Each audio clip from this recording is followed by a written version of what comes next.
이미 얻은 구원이 취소될 수 있습니까?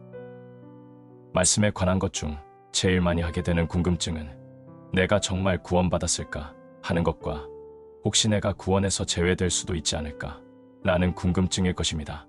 예수 그리스도를 믿음을 통해 내가 구원받았다는 사실은 인정하지만 이 믿음이 과연 하나님께서 인정하실 만한 진정한 믿음인지, 또 사람들에게 들키지는 않았지만 하나님께서 보실 때나 나 스스로를 바라볼 때 삶의 행위가 구원받은 사람의 진정성이 느껴지지 않는 것 같을 때 우리는 스스로에게 회의적이거나 절망적인 생각을 갖게 됩니다. 다시 말해 나의 구원이 취소될 수도 있지 않을까 하는 염려와 두려움을 갖게 되는 것입니다.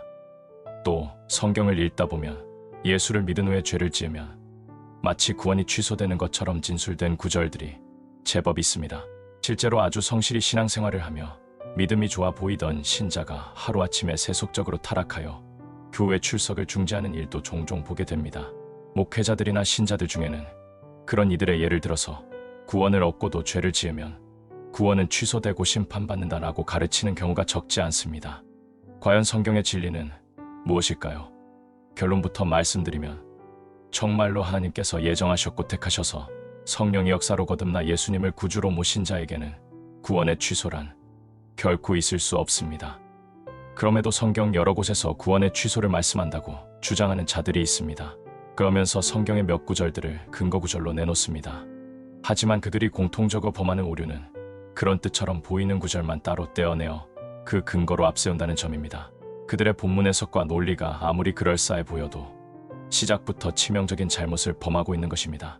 우리가 성경을 해석할 때에는 말씀 전체에서 저자의 의도와 강조하려는 주제에 맞추어 앞뒤 문맥 속에서 그 의미를 찾아낼 수 있어야 합니다. 많은 신자들이 성경을 읽을 때에 첫 번째이자 결정적으로 잘못하는 것이 하나 있습니다. 자기 마음에 드는 구절만 골라 읽거나 어떤 구절을 읽든 자기 생각으로 해석하고 적용하려는 경향이 있습니다. 예컨대 고난 중에 있으면 위로와 힘을 주는 구절만 찾아봅니다. 인간관계에서 상처를 받으면 하나님의 보응이나 신원을 바라는 구절만 찾아 위로를 얻으려고 합니다. 현재 읽고 있는 본문이 정확히 무엇을 의미하는지 해석해보려는 노력은 하지 않고 마음에 드는 구절과 단어에만 초점을 맞춰서 아전인수격으로 해석해버립니다.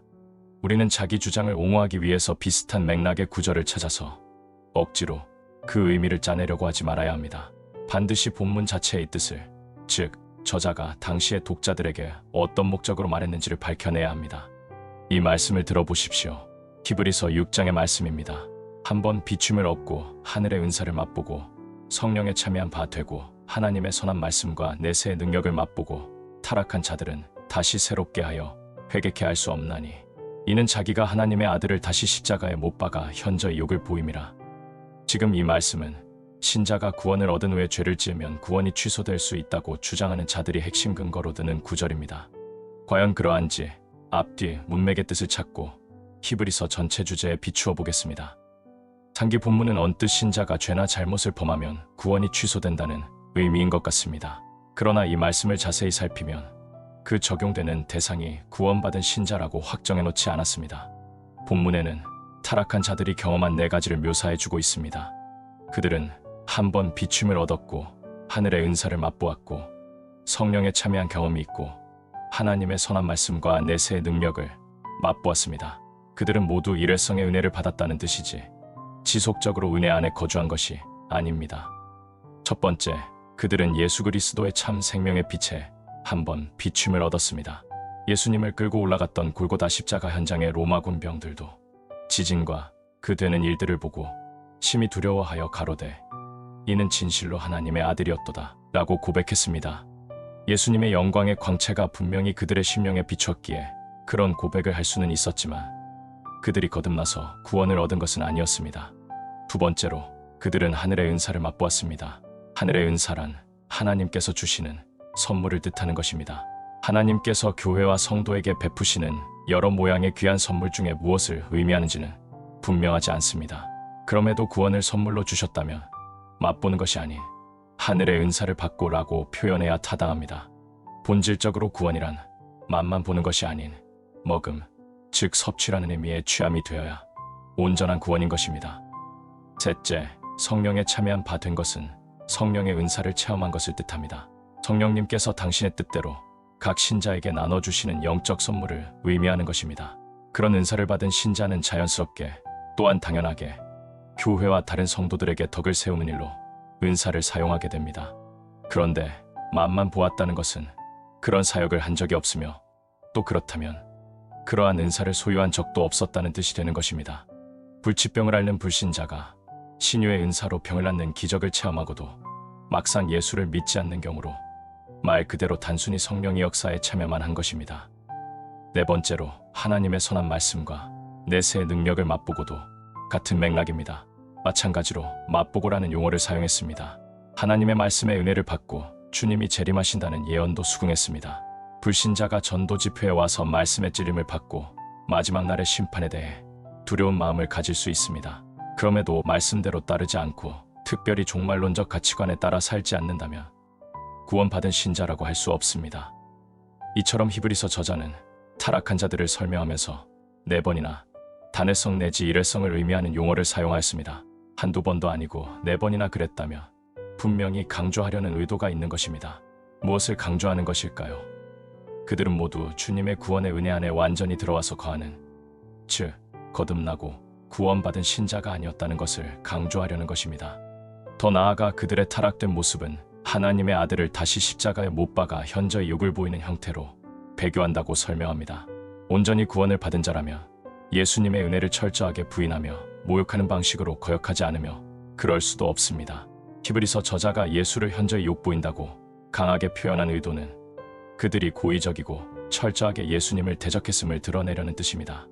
따라서 이 본문은 스스로 악의를 갖고 타락한 자에 대한 말씀이지 예수 믿은 이후에 잘못을 범했다고 구원을 취소시킨다는 뜻과는 전혀 무관한 말씀인 것입니다.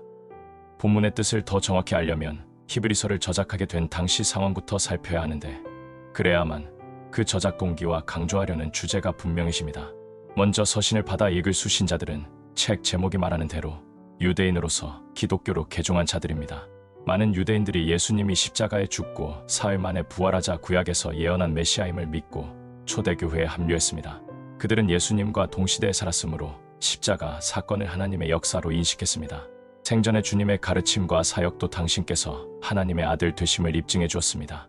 말하자면 예수님의 영광의 빛에 비춤을 받았으며 오병이어의 기적 현장에 참여했을 수 있으며 산상수훈과 종말에 관한 설교에 감동받았을 것입니다. 교회에서도 각자가 하나님께 받은 재능과 특기를 활용해서 봉사했을 것입니다. 즉, 그들의 모습은 상기 본문의 표현과 정확하게 일치합니다. 그런데 많은 유대인들이 기독교로 개종하자 자기들 세력이 악화될 것을 염려한 유대교 지도자들이 집요한 위협과 로마보다도 더한 핍박으로 그들을 괴롭혔습니다. 기독교 최초의 박해는 유대교로부터 온 것입니다. 유대 사회에서 아무런 혜택을 받지 못하게 할 뿐 아니라 아예 파문하고 추방했습니다.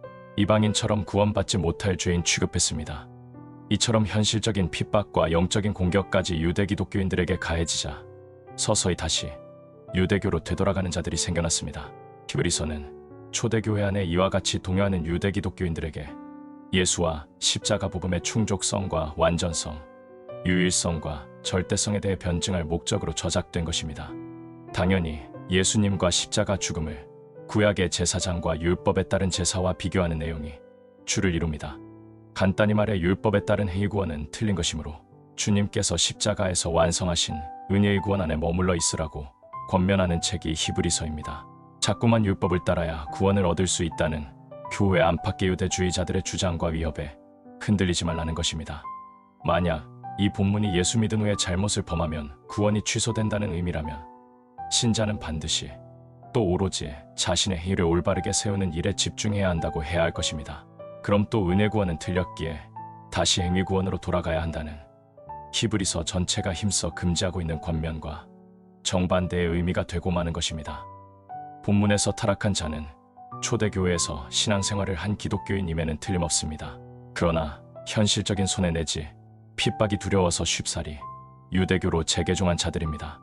율법의 짐승제사와 유대 장로들이 제정한 종교적 규례들을 지켜야만 구원이 보장된다는 가르침에 현혹되어서 예수님의 십자가 구원은 물론이고 메시아 되심을 아무 미련 없이 포기한 자들입니다. 다시 말해 그들은 에서처럼 처음부터 성령으로 거듭나지 않은 자들이요 처음부터 구원받은 신자가 아니라 단지 교회의 일원이었을 뿐입니다. 결론적으로 이 본문은 유대교에서 개종한 신자들에게 완악하게 하나님께 패역했던 선조들의 실패를 따르지 말라는 강력한 경고이자 간절한 호소인 것이지, 예수 믿어 이미 구원 얻은 신자가 잘못을 범하면 그 구원이 취소된다는 의미는 전혀 없으며, 또 성경 전체에 그렇게 말씀하는 바도 없습니다. 그럼에도 이렇게 질문하는 이들이 적지 않습니다. 그렇다면 믿다가 안 믿으면 어떻게 됩니까? 그런 자들은 당연히 구원이 취소되는 것 아닙니까? 라는 질문입니다. 이 문제를 두고 많은 신자들이 궁금해하는데, 사실 그 답은 아주 간단합니다. 극히 상식적으로 접근해도 쉽게 답을 얻을 수 있다는 뜻입니다. 구원이 무엇입니까? 우리에게 주신 구원을 우리의 입장이 아닌 하나님의 관점에서 바라봐 보시기 바랍니다. 한 신자가 믿음을 갖게 된 의미를 하나님 쪽에서 따져보면 하나밖에 없는 당신의 독생자를 십자가에 죽이시는 대신에 한 죄인을 당신의 자녀로 삼아주신 것입니다. 자연인인 상태에서 인간은 이 세상에 어떤 것을 동원한다 할지라도, 아무리 경건하고 심오한 도덕과 종교라 해도 스스로는 자기 죄를 절대로 깨끗게 할 수 없습니다. 그런 인간을 구원하신 하나님께서 당신의 독생자와 맞바꾼, 그것도 스스로 죄를 깨끗게 할 수 없어서 오직 은혜로 당신의 자녀로 삼아놓고선 다시 이런저런 죄를 짓는다고 해서 구원 밖으로 내칠 리는 결코 없습니다. 그렇다면 처음부터 예수님을 이 땅에 보내실 필요도 이유도 없는 것입니다. 우리는 자꾸만 믿음과 구원의 관계를 인간 쪽 입장에서 파악하려고 합니다. 그러니까 믿다가 믿음을 버린다는 식으로 생각하는 것입니다. 그러나 구원이란 처음부터 끝까지 전적으로 하나님께서 주관하시는 영역입니다. 구원받은 신자, 성령으로 거듭나서 주님 뜻대로 살기로 헌신한 신자는 완전한 그분의 자녀가 되었습니다. 이를테면 예수님의 보혈로 맺어진 부자관계입니다.